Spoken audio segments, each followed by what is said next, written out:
안녕하십니까. 황남훈 회계TV의 황남훈 회계사입니다. 예, 오랜만에 찾아뵙는 것 같습니다. 다들 건강하게 더위 잘 이기고 계시나요?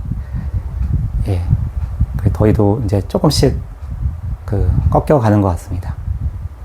예, 오늘 드릴 말씀은 복합금융상품의 최초 인식시 측정 및 회계 처리입니다. 예, 쉽지 않은 내용일 것 같긴 합니다. 전환사채 사례를 가지고 한번 설명드리려고 하고요. 예, 어느덧 저희 채널의 구독자님이 1000명을 넘어섰습니다. 저도 깜짝 놀랐고요. 꾸준하게 이제 해온 결과라고 생각은 하고, 예, 내용이 쉽진 않았고, 제 발음도 좀 안 좋고, 예, 지루하셨을 텐데, 꾸준하게 시청해 주셔서 다시 한번 감사의 말씀 드립니다. 네, 감사합니다. 예, 솔직히 말씀드리면 그동안은 제가 경험한 내용들, 정리할 내용들 이런 것들을 한번 촬영하면서 아카이브 한다는 그런 마음가짐이 컸는데 이제 1000명이 넘어섰으니까 조금 더 책임감을 가지고 내용에도 충실하게, 그리고 조금 더 재밌으면 좋을 것 같고요. 제가 좀 더 유머 감각을 키워야 될 것 같습니다. 그리고 발음에도 조금 더 신경을 써야 될 것 같습니다. 예, 그런 생각을 하게 되었습니다. 예, 그럼 바로 본론으로 들어가도록 하겠습니다. 예, 지금 말씀드릴 내용들은 1109호 KIFRS 1109호 금융상품 기준서 내용들이고요. 최초 측정과 관련돼서 기준서 문단 1.1부터 설명을 드리면, 일단 매출채권은 수익인식 기준서를 따라가니까 그 부분을 제외하고 FVPL 그리고 이 외의 금융자산, 금융부채를 구분한다면 FVPL은 공정가치로 측정한다. 이 외의 금융자산 및 금융부채는 공정가치에서 직접 관련되는 거래원가를 가감한다. 예, 이렇게 되어 있습니다. FVPL 같은 경우는 어차피 손익을 타니까, 예, 이 거래원가는 최초 측정할 때부터 손익을 그냥 태워버린다. 이렇게 이해하시면 좋을 것 같습니다. 예, 또 하나 말씀드릴 토픽은 이제 이 공정가치가 최초 측정 시 공정가치가 거래 가격과 다른 경우 이때 어떻게 할 것이냐. 이 용어를 한 번씩은 들어보셨을 것 같은데요. Day 1 Profit and Loss. Day 1 손익. 요 Day 1 손익을 어떻게 할 것이냐. 요거는 이제 기준서 문단 5.1.1a와 적용지침 이제 B5.1.2a의 그 내용이 자세히 기술되어 있습니다. 그래서 일반적인 경우에는 이 거래 가격이 공정가치에 대한 최선의 증거다. 그러니까 일반적인 경우는 거래 가격을 공정가치로 본다고 보셔야 되는데, 만약에 이 공정가치가 신뢰성 있게 확인이 되면 그럼 이 차이는 단기 손익으로 인식할 수 있게 하고 있습니다. 그래서 그 케이스가 활성화된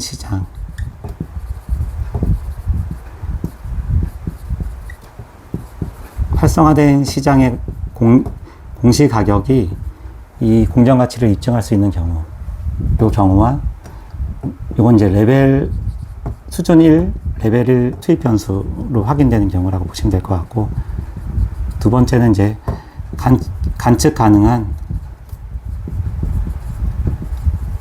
시장의 자료,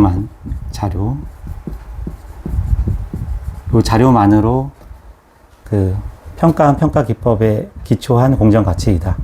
이 경우에는 단기 손익으로 갈 수 있다. 프로핏 앤 로스를 단기 손익으로 태울 수 있다.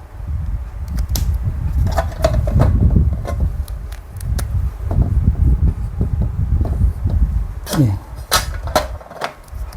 신뢰성 있게 측정할 수 있는 공정가치라면, 이 공정가치가, 그러면 이 차이를 그냥 손익으로 가는 거 인정해 주겠다. 이 외의 경우, 그때는 이 차이는 이연하도록 하고 있습니다. 이 이연한다는 것은 뭐 별도 자산부채를 인식한다기보다는 이 금융자산이나 금융부채를 거래 가격으로 측정하고 최초에, 그리고 이 차이를 이연을 하고 가져가다가 이 자산이나 부채 가격의 변동에 고려되는 요소들이, 고려한 요소들이 변동되는 정도까지, 그 시간을 포함해서 그런 요소들이 변동되는 정도까지만 손익에 인식하도록 되어 있습니다. 근데 이제 기준서에 그 인식하는 그 손익으로 이완했다가 손익으로 인식하는 정도라든지 방법에 대해서는 구체적인 언급이 없기 때문에 이 부분을 만약에 손익으로 리사이클링을 하겠다, 그런 경우는 뭐 별도의 회계 정책의 개발이 필요할 것 같습니다. 이제 그런 경우는 실무적으로 많이 못 본 것 같고요. 보통은 이연을 하는 경우는 뭐 처분이라든지 장부에서 제거하기 전까지는 그냥 가져가는 경우가 일반적인 경우인 것 같습니다. 예, 여기까지 이해가 되셨다면 이제 준비가 됐습니다. 이제 전투에 돌입할 준비가 됐고요.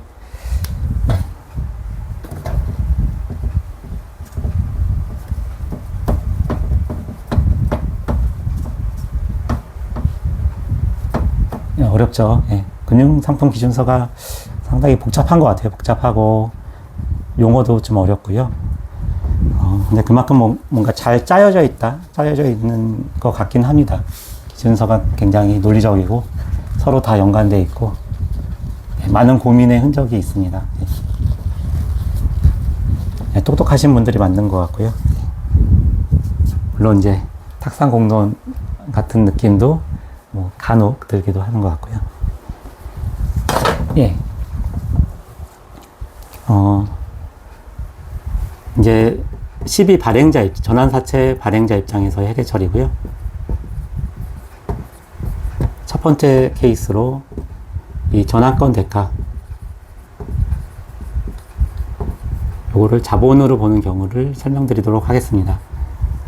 이 전환권 대가의 자본으로 분리하는 분리하거나 부채로 분리하는 확정된 확정 요건 또는 이제 내재 파생의 분리 비분리 요건은 지난 금융상품, 복합금융상품 주제로 찍은 동영상이 있습니다. 예, 그래서 그거는 제가 정보란에 그 동영상 링크를 넣어 놓도록 하겠습니다. 그래서 관심 있으신 분은 그 부분을 먼저 보시고 그 내용을 접하시면 조금 더 좀 따라가시기가 좋지 않을까 생각이 들고요. 예, 바로 예시로 들어볼까요? 예. 발행 가액이 만 원이었다. 만원짜리 전환사채. 근데 이제 조기 상환권, 풋옵션이 있다. 이거는 이제 투자자의 조기 상환권이고요. 2,000원. 그리고 콜도 있다고 할까요? 콜은 500원. 이거는 이제 발행자의 권리죠. 수의 상환권, 발행자의 수의 상환권. 그 다음에 주계약 채무. 이 주계약 채무가 3,000원. 자, 그랬을 때 이 전환권 대가는 얼마일까요?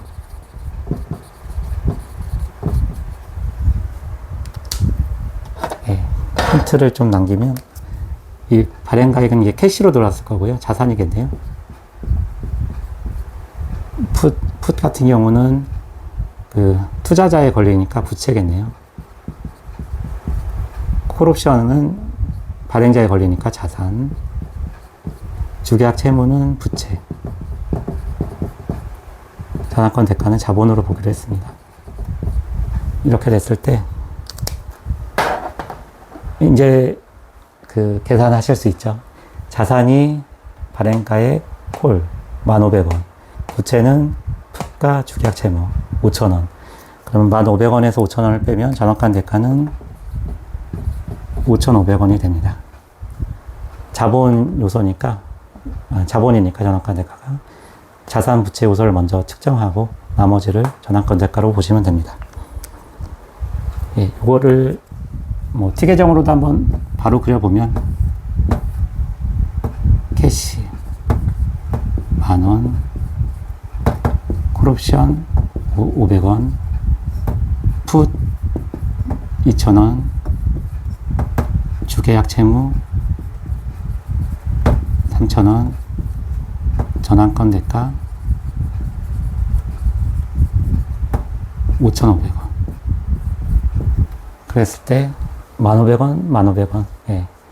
이렇게 회계 처리가 됐습니다. 여기까지는 따라오실만 했을 텐데, 조금 제가 욕심을 한번 내보겠습니다. 네, 욕심을 좀 내서. 이 전환권 대가가 자본인 경우 이 풋옵션, 조기 상한권의 평가는 보통 이제 BDT 모형과 뭐 헐 화이트 모형도 있긴 한데, 실무적으로는 거의 못 본 것 같고, 이 BDT 모형으로 많이 하죠. 지금 이제 만약에 지금 평가 방법이 좀 생소하시다면, 이 평가 방법에 대해서는 그냥 한 귀로 듣고 한 귀로 흘리셔도 될 것 같고요. 너무 스트레스는 안 받으셔도 될 것 같습니다. 이 BDT 모형, 이제 금리 옵션부 채권의 평가 모형이고요. 그래서 이거는 풋옵션부 사채에서 일반 사채를 빼서 요 금액을 구합니다. 2,000원 그렇게 구해졌고, 이 콜옵션 같은 경우는 유무가치 비교법,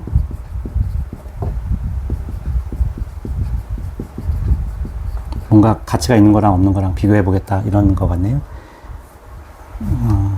그리고 이제 옵션 차익 혼합 할인율법이 있습니다. 그래서 이제 만약에 이 콜이 제3자 지정 가능 콜옵션이라든지 제3자 지정 콜옵션이라고 하면은 유무가치 비교법은 쓸 수 없고, 요 옵션 차익 혼합 할인법 요걸 써야 됩니다. 예. 이 유무가치 비교법은 이제 TF로 평가를 해서 치베르티오 페르난데스, 예, TF로 평가를 해서 콜이 있을 때를 평가하고 콜옵션이 없는 경우를 평가해서 이 차이만큼을 콜옵션의 가치로 구합니다. 어렵죠. 예. 치베르티오 페르난데스 하니까 페르난데스 하니까 마리른 같기도 한데, 예, 이 모형을 만드신 분들인 것 같습니다. 근데 어렵네요. 그쵸? 예, 어려운 모형을 만들었습니다. 그래서 요 콜옵션이 있는 복합금융 상품의 가치가 예를 들어서 1,200원이라고 한다. 그래서 여기서 한번 문제를 내보겠습니다. 이 콜이 없는 복합금융의 상품은 얼마일까요? 이게 콜옵션의 가치가 500원이니까 이게 얼마일까요? 계산이 되셔야 됩니다. 예. 예, 요거는 이제 1,700원이 돼야 될 것 같아요. 왜냐하면 이게 콜옵션이 자산이기 때문에 지금 이 복합금융 상품 저희가 평가하는 건 부채를 평가하는 것이죠. 그래서 자산이 붙어 있는 게 가격이, 부채 가치는 더 낮아야 됩니다. 예. 이렇게 돼야 된다. 여기서 말씀드릴 게 있습니다. 예, 중요한 포인트가 하나 있는데, 요게 이제 복합금융 상품의 공정가치거든요. 근데 저희 거래 가격은 이 발행가액의 거래 가격이겠네요. 그럼 요 차이가 생겼습니다. 요 차이가 10,000원하고 1,200원의 차이가 데이원 프로핏 앤 로스, 예, 데이원 손익인데, 이 손익을 어떻게 처리를 해야 되냐. 예, 기억나시나요? 방금 전에 말씀드렸는데, 요 차이, 요게 이제 좀 신뢰성이 있다, 이 공정가치가. 레벨 1이나 레벨 2 정도면 요거를 인정하고 이 차이를 당기 손익으로 태우는 것도 가능은 할다. 기준사에는 이렇게 돼 있지만, 실질적으로 이 CB 같은 경우는 관측 가능한 시장의 자료만으로 평가할 수는 없는 그런 모형이죠. 예. 변동성 요소가 들어갑니다. 자연 로그 이런 것도 들어가고 그렇기 때문에 이 CB는 일반적으로는 요 단기 손익을 태울 수가 없고, 이 차이를 이연을 할 수밖에 없는 게 일반적입니다. 근데 이게 항상 이게 맞다는 건 아니기 때문에 이 부분에 대해서는 전문가나 감사인하고도 논의가 필요할 것 같고요. 또 하나 말씀드릴 게, 만약에 이 전환사채가 네, 종속회사가 발행하고 이거를 모회사가 인수를 했다. 근데 모회사가 고가로 인수를 했다. 그랬을 때 이 차이가 대이온 프로핏 앤 로스가 될 수 있냐? 그런 경우는 다르게 접근을 하셔야 됩니다. 이 차이, 이 대가가, 수취하거나 제공하기로 한 대가, 이 대가가 금융자산이나 금융부채 이외의 것에 해당한다고 하면은 그것은 이제 다르게 구분해서 회계 처리를 해야 됩니다. 그래서 이런 경우는 이제 그 모회사의 추가 추출자로 볼 여지가 있습니다. 하나 더 예를 들면 예를 들어 회사가 발행한 전환사채를 종업원이 저가에 인수를 했다. 그랬을 때 그 차이는 종업원 급여로 볼 여지도 있습니다. 그래서 이런 차이에 대해서는 충분히 검토를 하시고 그 감사인과도 논의를 하시고 회계 처리를 하시는 게 좋을 것 같습니다. 예. 하나만 더 욕심을 내서 하나만 더 말씀드리면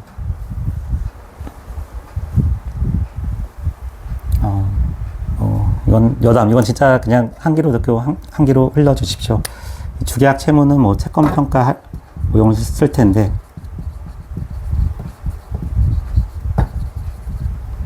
BDT 모형에서 옵션이 없는 그 사채에 대한 평가 금액이 두 개가 같게 나옵니다. 왜냐하면 BDT는 그게 이제 결국 그 이자율을 칼리브레이션을 통해서 시중에 그 일드 커브하고 일치시켜 주거든요. 그렇기 때문에 옵션이 없을 경우는 둘이 같다. 결과가 같아야 된다.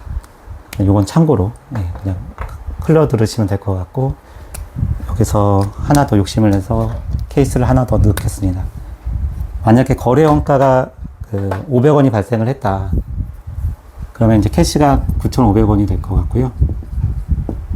차변이 이제 500원이 줄었으니까 대변도 500원을 줄여야 되는데, 이 500원은 어디서 조정을 해야 되는지, 이 거래 원가의 배분 문제입니다. 이게 이제 기준서에 이것도 이제 명확하게 언급이 안 돼 있다 보니까 두 가지 접근법이 있는 것 같습니다. 좀 만만한 주계약에서 조정하는 방법, 그리고 요 금액을 500원을 각각의 요소별로 배분하는 방법, 장부금액 등으로 배분하는 방법, 요 두 가지 접근법이 있습니다. 근데 이 접근법에 따라서 손익 효과가 생겨버리거든요. 그래서 이것도 이제 이 접근법도 감사인이나 전문가하고 충분히 논의하시고, 선택을 하시는 게 좋을 것 같습니다. 예, 이제 어느 정도 설명을 드렸습니다. 지금 그 설명드린 것 중에서 좀 어려운 내용들이 많습니다. 특히 이제 평가 모형 같은 경우는 접하지 않으셨다면 외계어처럼 들리셨을 것 같고요. 그래서 너무 스트레스 받지 마시고 그냥 요 전체적인 구도, 그리고 이 대이원 프로핏 앤 로스, 대이원 손익에 대한 처리, 그리고 거래 원가에 대한 처리, 전환권 대가가 자본 항목이 있기 때문에 다른 요소 먼저 측정하고 나머지 금액으로 측정한다. 요 정도만 잡고 가시면 좋을 것 같습니다.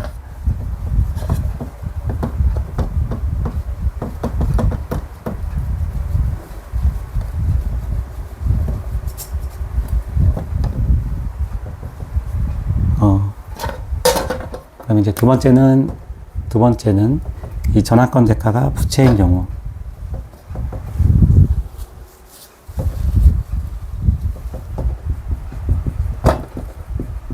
내재 파생으로 보는 경우, 이런 경우에 회계 처리 예시를 들어보도록 하겠습니다. 똑같은 상황이라고 보고, 보통 이제 전환사채 같은 경우는 TF, 골드만삭스, GS 모형, LSMC, 최소 자승, 몬테카를로 이런 방식으로 평가를 하고, 부채일 경우에, 근데 이 케이스는 이제 TF로 평가를 했다고 보고요. 아까 직전에 말씀드린 거랑 동일한 케이스라고 보고요. 발행가액이 10,000원이네요.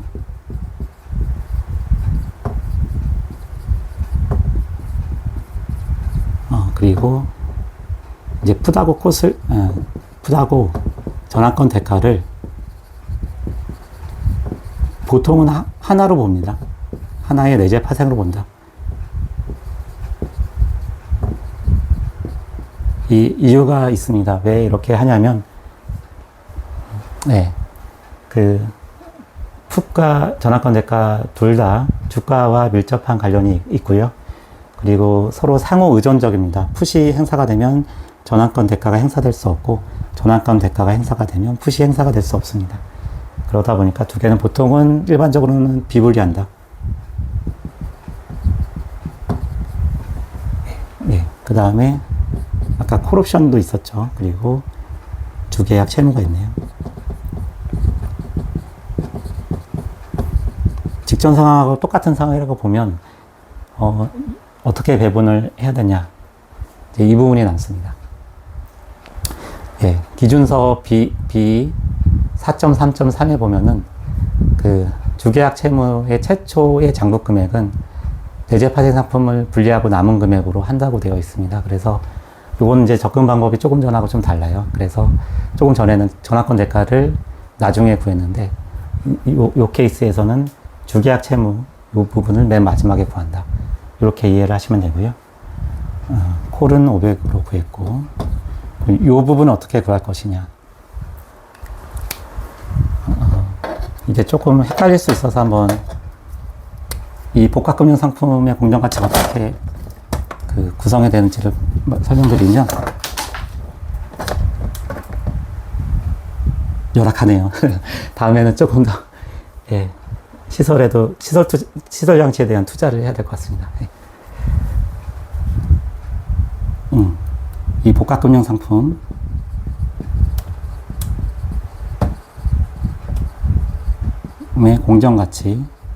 공정가치는 그 주계약 채무, 대제 파생, 여기서 콜옵션을 차감한 형태로 구성이 됩니다. 그렇기 때문에 이걸를 내재 파생은 어떻게 구할까요? 그러면 내재 파생은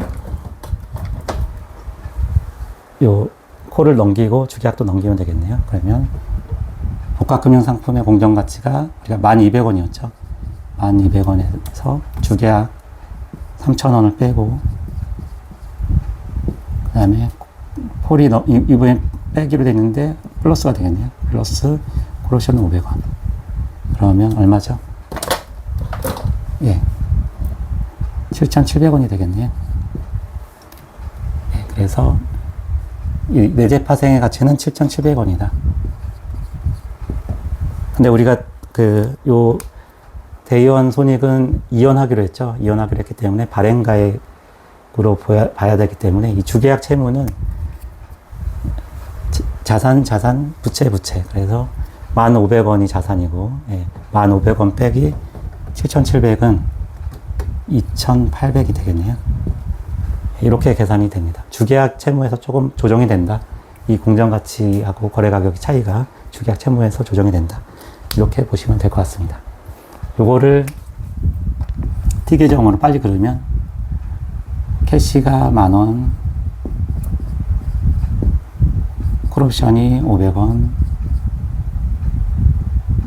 내재 파생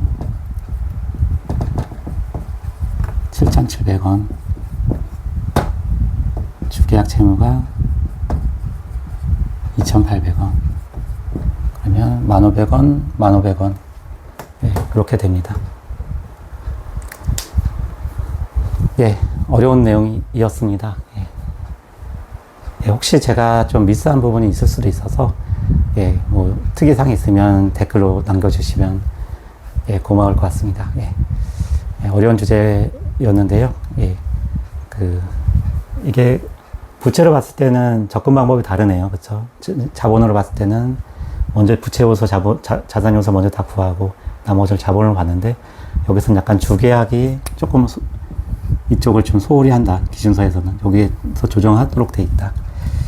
예, 이렇게 이해하시면 될 거고, 예. 근데 실무적으로는 요 부채로 보는 경우가 많지는 않은 것 같아요. 전환권 대가를. 해제의 영향도 큰 것 같고요. 예. 어쨌든, 예. 이렇게 해서 오늘 이번 시간은 마무리 하려고 합니다. 좀, 예, 어려운 내용이었는데, 예, 긴 시간 경청해 주셔서 감사합니다. 다음 시간에는 더 알찬 내용으로 다시 찾아뵙도록 하겠습니다. 예, 감사합니다.